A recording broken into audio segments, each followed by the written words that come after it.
Welcome to only success. इस video में हम क्लास 9th हिंदी की बुक क्षितिज का चैप्टर 10 वाक के क्वेश्चन आंसर्स देखने वाले हैं। पहला क्वेश्चन है, रस्सी यहाँ किसके लिए प्रयुक्त हुआ है और वह कैसी है। तो देखिए, रस्सी शब्द जो है वो जीवन जीने के साधनों के लिए प्रयुक्त हुआ है। वह स्वभाव में कच्ची अर्थात नश्वर है।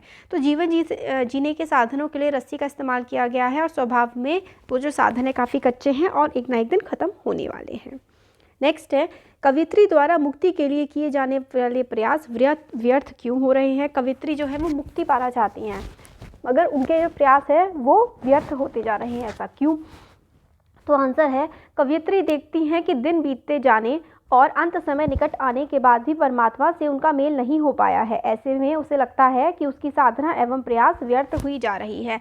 तो कवित्री के दिन तो बीतते जा रहे हैं मगर उनको ऐसा लगता है कि अभी भी वो ईश्वर से तो मिल ही नहीं पाई हैं, इसलिए उन्हें लगता है कि उनके दिन व्यर्थ बीतते ही जा रहे हैं, वेस्ट हुए जा रहे हैं।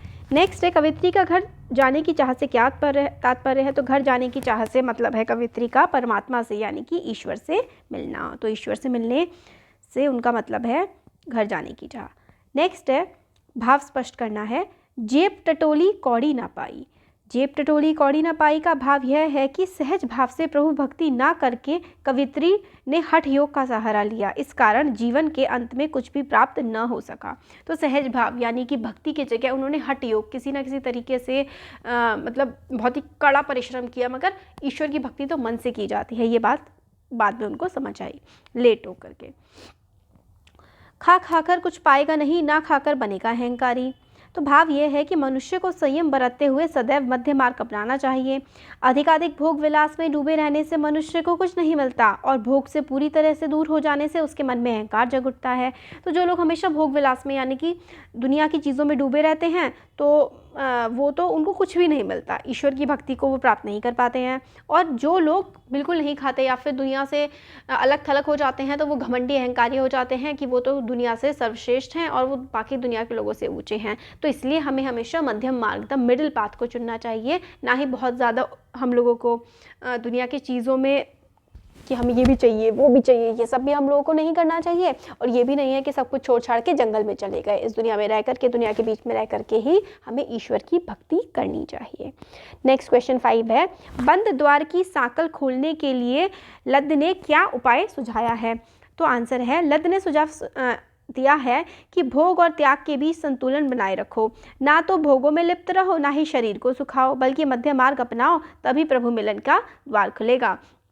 जैसे इससे पहले वाला जो क्वेश्चन था उसमें भी यही आंसर था कि हम लोगों को मध्य मार्ग, एक संसार में रह करके संसारिक जीवन को जीते हुए खाना भी इतना खाओ जितने शरीर को ज़रूरत है। इसका मतलब ये नहीं है कि कुछ ज़्यादा ही चाउमीन मोमोज खाने चले गए, और ये भी नहीं है कि कुछ भी मत खाओ और पानी या फिर हवा में ही जिंदा रह रहे हो, ऐसा भी नहीं करना है। ईश्वर भक्ति के लिए हमें अपने स्वास्थ्य को भी ठीक रखना है और जीवन को अच्छी तरीके से जीना है। क्वेश्चन 6 है, ईश्वर प्राप्ति के लिए बहुत से साधक हठ योग जैसी कठिन साधना भी करते हैं लेकिन उससे भी लक्ष्य प्राप्त नहीं होता। यह भाव किन पंक्तियों में व्यक्त हुआ है। तो हठ योग जैसे साधना करते हैं ईश्वर की भक्ति के लिए पर उन्हें कुछ नहीं मिलता है, ये चीज़ हमें कहाँ से पता लगती है। आंसर है, उपयुक्त भाव प्रकट करने वाली पंक्तियाँ हैं। आई सीधी राह से गई न सीधी राह, सुषुम सेतु पर खड़ी थी बीत गया दिन आह, जेब टटोली कौड़ी न पाई, मांझी को क्या दे क्या उतराई। तो ये है बताता है कि मध्य मार्ग हमें अपनाना चाहिए और हठ योग से कुछ नहीं मिलता। क्वेश्चन 7 है, ज्ञानी से कवित्री का क्या अभिप्राय है। ज्ञानी से कवित्री का अभिप्राय है जिसने परमात्मा को जाना हो, आत्मा को जाना हो। जो इंसान आत्मा को परमात्मा को जानता है वही इंसान ज्ञानी है। क्वेश्चन 8 है, हमारे संतों भक्तों और महापुरुषों ने बार बार चेताया है कि मनुष्यों में परस्पर किसी भी प्रकार का कोई भेदभाव नहीं होता, लेकिन आज भी हमारे समाज में भेदभाव दिखाई देता है। तो संत जो महात्मा होते हैं, महापुरुष होते हैं, वो किसी भी मनुष्य को दूसरे मनुष्य से छोटा या बड़ा नहीं समझते हैं, मगर हमारे समाज में तो हमें भेदभाव देखने को मिलता है, ऐसा क्यों। आपकी दृष्टि में इस कारण देश और समाज को क्या हानि हो रही है। तो भेदभाव की वजह से, ऊंच नीच की वजह से देश को क्या नुकसान हो रहा है। आंसर है इसका, हमारे समाज में जाति धर्म भाषा संप्रदाय आदि के नाम पर भेदभाव किया जाता है। इससे समाज और देश को बहुत हानि हो रही है। इससे समाज हिंदू मुसलमान में बंटकर सौहार्द और भाईचारा खो बैठता है, दोनों एक दूसरे के शत्रु नज़र आते हैं। तो देखिए, अगर जाति धर्म में भेदभाव करते हैं तो जिसको नीचा समझा जाता है उसके मन में गुस्सा आता है, और ऊंचे समझे जाने वाले, जो इंसान खुद को ऊंचा समझता है, वो एक प्राउड फील करता है और सोचता है ये सब तो बेकार है, तो उसके अंदर घमंड की भावना उत्पन्न होती है। और जिसको नीचा दिखाया जाता है उसमें हीन भावना उत्पन्न होती है, और जलन की और ईर्ष्या की और नफरत की भावना उत्पन्न होती है। त्योहारों के समय उनकी कट्टरता के कारण किसी न किसी अनहोनी की आकांक्षा बनती है। इसके अलावा समय असमय दंगे होने का भय होता है। जब एक समान सबको नहीं समझा जाता है तो समाज में क्या होता है, दंगे भड़कते हैं, अशांति फैलती है। इससे कानून व्यवस्था की समस्या खड़ी होती है तथा विकास पर आने जाने वाला खर्चा अकारण नष्ट हो जाता है। तो अगर बहुत ज़्यादा दंगे होंगे और बहुत प्रॉब्लम्स क्रिएट होती रहेंगी, तो जो पैसा हमारे देश की डेवलपमेंट में इस्तेमाल किया जा सकता था वो दंगे रोकने में उस लगाया जाता है।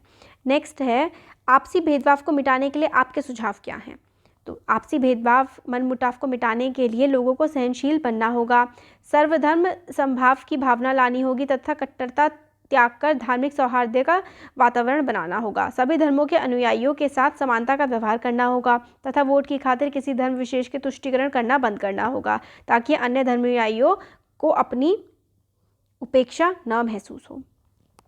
तो सरकार को, समाज को, नेताओं को और लोगों को, किसी को भी भेदभाव नहीं करना चाहिए, वोट बैंक नहीं बनाना चाहिए, वोट बैंक की पॉलिटिक्स ख़त्म होनी चाहिए, और समाज में सबको समानता का अधिकार जो कि हमारे संविधान ने दिया हुआ है वो एक्चुअल में लागू होना चाहिए, जिससे शांति बनी रहे। तो ये कुछ क्वेश्चन आंसर्स थे। अगर वीडियो अच्छा लगा है तो ज़रूर चैनल को सब्सक्राइब करिए और इसको वीडियो को लाइक करिए और शेयर भी करिए। Thank you.